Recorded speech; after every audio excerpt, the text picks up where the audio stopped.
Hello everyone. Today I want to talk about the different types of leaders and enders and the benefits of using them. The most common type is to just use some scrap fabrics. I usually like to double mine, that way it's the same thickness as whatever I'm sewing, because usually you're sewing two pieces of fabric together. But there are other options and we will go over them. I like to use my leaders and enders when I'm chain stitching, that way I have it at the beginning and at the end of each row. Here I have finished chain stitching a whole row, so I'm just going to take a scrap piece of fabric and I'm going to lay it over on in half so that I have two layers, and I'm just going to run it through.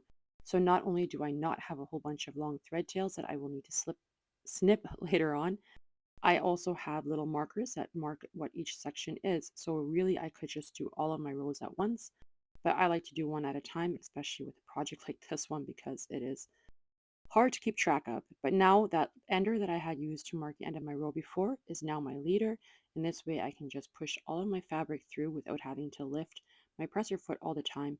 This helps eliminate thread nesting on the bottom when you're starting, and my big thing is you don't have those long thread tails. So another method that you can use for leaders and enders is if you have a project where you know it's pretty basic and simple.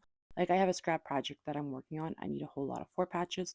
So I will just have a stack of lights and a stack of darks. So I will just take one of each and lay them right sides together and sew them with a 1/4 inch seam, and then just continue on with the project that I'm working. And once I have that one where I can snip it off, I will just snip it off, and I will place this underneath here as well. Once I have a whole stack of them, I will use them again as leaders and enders, but then they will become 4 patches. Like right now it's just a 2 patch, but then I'll just continue on sewing with my current project, doing my chain stitching here to get this block done. This block is, or this quilt is taking me a lot longer than I thought it would.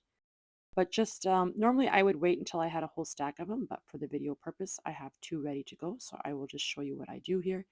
I am just going to finger press them, making sure that I am pressing my seams to the dark side. This way my seams will nest when I push or put it together. And then you can use these as a leader or an ender in your project. And this way you're just getting more done at once because now you're actually working on two different quilt tops at once. This way I'm not sitting and sewing the exact same thing over and over again. I kind of like having these odd ones in there, but it can get a little bit confusing. So if you are new to quilting, but you want to try the chain stitching method, I would recommend using scrap fabrics instead of trying to work on two different quilts at once. But once I have that 4 patch sewn up, I will just cut it off and I will just lay that to the side on a separate pile. And then when I have time, I will give them a good press. And that is what I was using as leaders and enders. But then I remembered that I had started this quilt before my mom passed. And then I kind of put it to the side when I started my rose quilt. And I have all of these flying geese that I need to make. And that's a lot. So I figured why not use these as leaders and enders. So I'm going to show you how I use these. And it's just going to be the same way. So I'm just going to tuck them underneath my sewing machine table here. That way I have them at hand. And I'm going to do the same thing. At the beginning and at the end of each row, I'm just going to push one of these through. That way I am still working on two projects at once, but I am saving a little bit on thread because I don't have all those long thread tails to cut. And instead of just sewing over a scrap fabric, which is still technically wasting the thread, I'm actually sewing on another project, which saves money in the long run. Yeah, you're not going to save hundreds of dollars on day one of doing this, but over time, it does save you a few bucks. And hey, if you can save a few bucks, it adds up in the end. Pat Sloan has a video where she used leaders and enders to make a whole quilt. It was an aqua quilt and it was absolutely beautiful. And honestly, I hope to make one of those one day because I love it. I'm just going to have to start collecting some aqua fabrics first though.